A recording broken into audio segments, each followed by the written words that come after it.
अस्सलाम वालेकुम। मैं डॉक्टर आसिम मुस्तफ़ा, आपका मेज़बान मेरे हैवानात।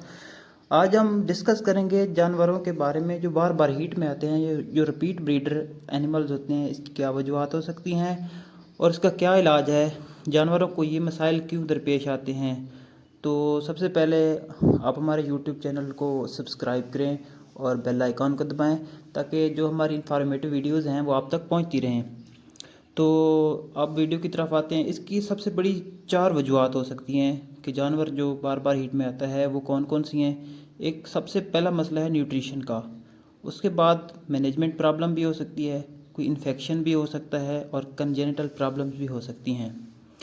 अब हम डिस्कस करते हैं कंजेनिटल प्रॉब्लम क्यों क्या होती है, इसमें क्या होता है।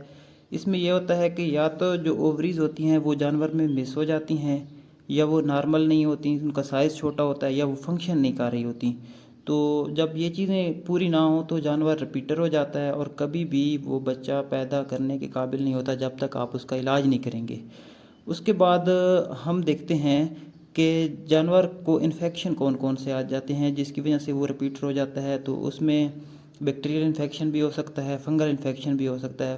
बैक्टीरियल इन्फेक्शन जो है उसमें इकोलाई की वजह से इन्फेक्शन भी हो सकता है, स्ट्रेप्टोकोकस, स्टेफलोकोकस, ये होते हैं इन्फेक्शन। इस वजह से मसला आ जाता है, इसमें मेट्राइटस हो जाती है या एंडोमेट्राइटस हो जाती है।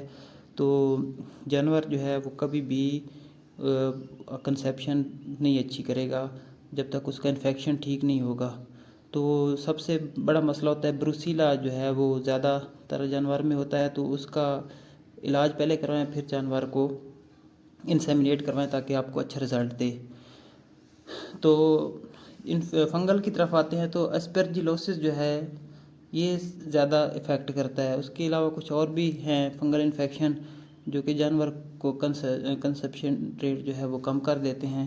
तो उसके बाद हम आ जाते हैं जो न्यूट्रिशनल काजेज़ हैं। न्यूट्रिशनल काजेज़ जो है वो सबसे बड़ा जो अहम किरदार है वो न्यूट्रिशन का है कि जब डाइट अच्छी नहीं होगी तो जानवर कभी भी आपका अच्छा रिज़ल्ट नहीं देगा, उसकी मिल्क प्रोडक्शन भी अच्छी नहीं होगी और दूसरा ये है कि वो कभी भी कंसेप्शन उसकी अच्छी नहीं होगी। तो उसमें क्या चीज़ है कि जानवर में मिनरल्स और विटामिन्स की कमी हो जाती है। ये किस वजह से होती है? ये ख़ास तौर पे ज़्यादा दूध देने वाले जानवरों में होती है। जो ज़्यादा दूध देते रहते हैं उनमें दूध में ज़्यादातर जो मिनरल्स होते हैं वो निकल जाते हैं, तो उसमें कमी हो जाती है। उसमें यह होता है कि जानवर को लकोरी हो जाता है जब ज़्यादा मिनरल्स की कमी हो। तो फिर सर्विक्स का मुंह ओपन रहता है और इन्फेक्शन अंदर हो जाता है उसमें। तो कभी भी जानवर जो है वो आपका कंसेप्शन नहीं करेगा। तो जानवर को अच्छी किस्म का मिनरल्स दें, उसमें मैग्नीज़ है, फास्फोरस है और आयोडीन है। तो सबसे जो अच्छा रिज़ल्ट है मार्केट में वो वाइट गोल्ड मिनरल मिक्सचर है, वो जानवर को खिलाएं ताकि उसका इन्फेक्शन ख़त्म हो। क्योंकि अक्सर लकोरिया बन जाता है और वो पीछे से वाइट कलर का, ट्रांसपेरेंट वाइट कलर का डिस्चार्ज करता रहता है जानवर। तो उस वजह से उसको कभी भी, क्योंकि उसकी सर्विस का मुंह ऊपर रहता है, तो कभी भी जब आप इंसेमिनेट करवाएंगे तो जो सीमन है वो अंदर ठहरेगा ही नहीं, क्योंकि उसका तो मुंह ओपन रहता है। तो सबसे पहले जब उसकी मिनरल्स की कमी पूरी होगी तो तब ही आपका जानवर कंसेप्शन करेगा। उसके बाद अब हम आ जाते हैं मैनेजमेंट के ऊपर। जो मैनेजमेंट है ये भी बहुत बड़ी वजह हो सकती है कि उसमें क्या होता है कि सीमन की क्वालिटी हम सबसे पहले देखते हैं कि सीमन की क्वालिटी अच्छी होनी चाहिए और वो सीमन डेड नहीं होना चाहिए। उस बाज़ औक़ात ये होता है कि जब ट्रांसपोर्टेशन हो रही होती है सीमन की तो टेम्परेचर नॉर्मल नहीं होता, अगर उसका जो चाहिए होता है तो उस वजह से टेम्परेचर ना होने की वजह से नॉर्मल, तो सीमन जो है वो डेड हो जाता है और उसकी वजह से कंसेप्शन रेट जो है वो जानवर का बिल्कुल लो हो जाता है। क्योंकि जब सीमन ही अच्छा नहीं होगा, पूरा नहीं ज़िंदा नहीं होगा, तो वो जानवर कभी भी हम्बल नहीं ठहरेगा उसका। उसके अलावा आपका जो AIT है वो वेल ट्रेंड होना चाहिए, उसको काम आना चाहिए। क्योंकि अक्सर ऐसे होते हैं कि उनको काम नहीं आता। AI गन जब घुसाते हैं तो वो जो है वो सर्विक्स में जानी चाहिए, सर्विक्स में राड क्रॉस होगा तो तब ही सर्विक्स के आगे वो छोड़ेगा सीमन, तो कंसेप्शन होगी। और अगर उसको पता ही नहीं है कि किधर छोड़ना है सीमन, तो वो रेक्टम में चला जाता है और इन्फेक्शन हो जाता है और उस वजह से भी मसला आ जाता है। और जानवर क्योंकि उसके अंदर सीमन जाएगा ही नहीं तो वो कंसेप्शन कैसे करेगा। उसके अलावा हम आते हैं बुल की तरफ।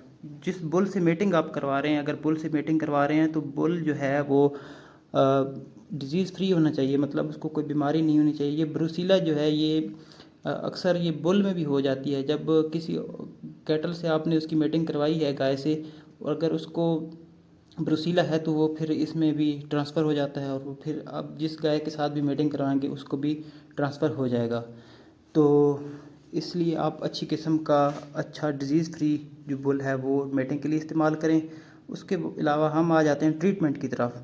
ट्रीटमेंट में जो सेरेफ्रिस्ट है वो जेंटामाइसिन है। जेंटामाइसिन लगाएं 5 दिन 20-20 ml।